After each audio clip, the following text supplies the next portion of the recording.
জুমার দিনের কিছু সুন্নাত আছে, এই 15টা সুন্নাত আমল করা যাবে তো? এই সুন্নাত গুলো শুনে আমরা বিদায় নিব, চিল্লায় পড়েন ইনশাআল্লাহ। জুমার দিনের প্রথম সুন্নত হচ্ছে জুমার দিনের ফজরের নামাজটা জামাতে পড়া। বিশ্বনবী বললেন জুমার নামাজের 15টা সুন্নত মুখস্থ রাখতে হবে। 1 নাম্বার সুন্নত ফজরের সালাত জামাতে পড়তে হবে। 2 নামাজ মুনাফিকদের কাছে সবচেয়ে কঠিন, একটা হচ্ছে ফজরের নামাজ আর একটা এশার নামাজ। মসজিদে নববীতে জুমার নামাজের দৃশ্য আর ফজরের নামাজের দৃশ্য ছিল এক। ফজরের নামাজের সময় মুসল্লি নাই, এক কাতারও হয় না, আর জুমার নামাজে পাক্কা মুসল্লি দেরি করে গেলে বারান্দায়ও জায়গা পায় না।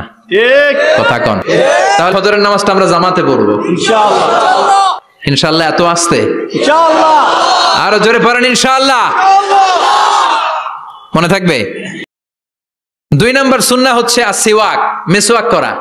বিশ্বনবী বলেছেন যদি আমার উম্মতের জন্য কষ্ট না হতো প্রত্যেক নামাজের আগে মেসওয়াক করা আমি ফরজ করে দিতাম। মেসওয়াক ছিল বিশ্বনবীর জীবনের শেষ আমল। এই মেসওয়াক করে বিশ্বনবী শেষ নিঃশ্বাস ত্যাগ করেছেন। বিশ্বনবী জাইতুনের ডাল দিয়ে মেসওয়াক করতেন। 3 নাম্বার হচ্ছে দুহুন, তেল মালিশ করবেন। বিশ্বনবী জাইতুনের তেল চুলে আর গায়ে দিতেন।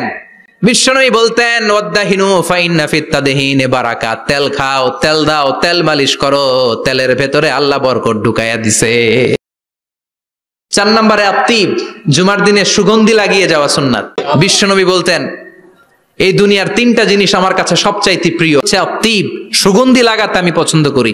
বিশ্বনবীর কেউ সুগন্ধি হাদিয়া দিছে, বিশ্বনবী নেয় নাই, এরকম কোন ঘটনা ঘটে নাই।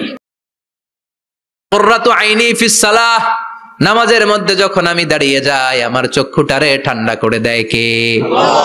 আবার বিশ্বনবী বলতেন আরবাউন মিন সুনানিল মুরসালিন, 4টা সুন্নাত সব নবীদের সুন্নাত। 1 নম্বরে আল হায়া মানে লজ্জা, আরেক বর্ণনা এসেছে আল খিতান মানে সুন্নাতে খাতনা, এটা সব নবীদের ছিল। আর সেওয়াক, সব নবীরা মেসওয়াক করেছেন। আত্তিব, সব নবীরা আতর লাগিয়েছেন।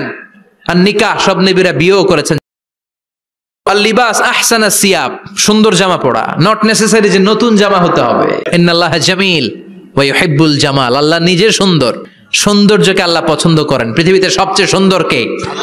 ইন্নাল্লাহ ইউহিব্বু আইয়ারা আসারা নি'মাতিহি আলা আবদি, আল্লাহ তার বান্দার উপর তার নেয়ামতের ছিটেফোঁটা দেখতে চান। আপনি যদি ধনী হন দামি জামা পরবেন, সুন্দর জামা পরবেন। অনেকে আছে অনেক ধনী কিপটুসের মতো সিরা জামা পরে, আছে না নাই?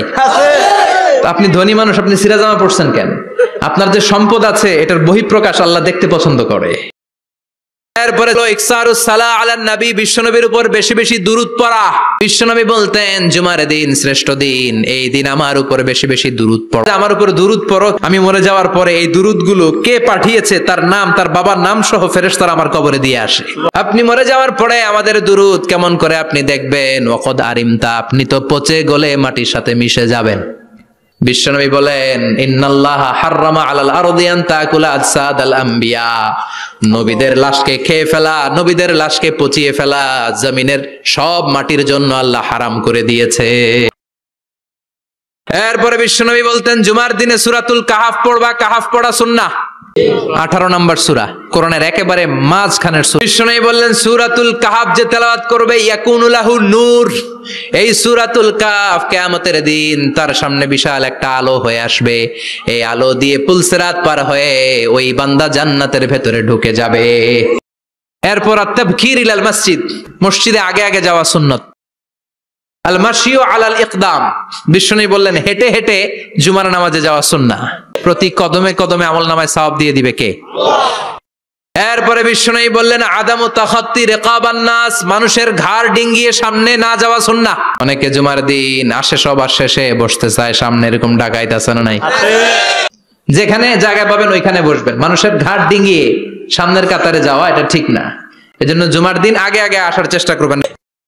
এরপরে বিশ্বনবী বললেন দুখুলুল মসজিদে রাকাতাইন, জুমার নামাজের দিন মসজিদে ঢোকার পরে 2 রাকাত পড়া সুন্নাত। ক্বাবলাল জুমা বাদাল জুমা, অনেকে প্রশ্ন করে বাদাল জুমা 4 রাকাত, মসজিদে পড়লে 4, ঘরে পড়লে 2, কিন্তু ক্বাবলাল জুমা সুনির্ধারিত নয়, অনির্ধারিত। মা কদ খুদ্দিরা লাক, যত আপনার তৌফিকে কুলায় 2 রাকাত করে করে 2, 4, 6 ইমাম সাহেব খুতবা দেওয়ার আগ পর্যন্ত। আপনি যদি আধা ঘন্টা আগে যান আপনি 10 রাকাত পড়তে পারবেন। চিল্লায় বলেন ঠিক কি না? এরপরে বিশ্বনবী বললেন ইনসাত, চুপ থেকে খুতবা শুনবা। তাহলে জুমার নামাজে কথা বলা যাবে না, কেউ কথা বললে চুপ করো, এই কথাটাও বলতে বিশ্বনবী নিষেধ করেছেন। তারপরে মজার একটা কথা বিশ্বনবী বলেছেন জুমার নামাজ পড়তে যে যদি কারো ঘুম আসে জায়গা চেঞ্জ করে বসো। জুমার খুতবা শুনতে গেলে ঘুম আসে, কারণ রহমত নাজিল করে কে? আল্লাহ। পুরো মসজিদের ডানে বায়ে রহমতে ঠাসা, খালি ঘুম আর ঘুম। এরপরে বিশ্বনবী বললেন, জুমার দিন দোয়া করলে কবুল হয়। এমন একটা সময় আছে জুমার দিনে, ওই সময়ে যদি বান্দা আল্লাহর কাছে কিছু চায়, সেটা না দিয়ে খালি হাতে আল্লাহ বান্দারে ফিরাইয়া দেয় না। জুমার দিন আসরের নামাজের পর থেকে মাগরিবের আগ পর্যন্ত, বিশেষ করে মাগরিবের আগের আধা ঘন্টা, এই সময় আল্লাহর কাছে বান্দা যদি কিছু চায়, এই দোয়া আল্লাহ ফিরিয়ে দেয় না।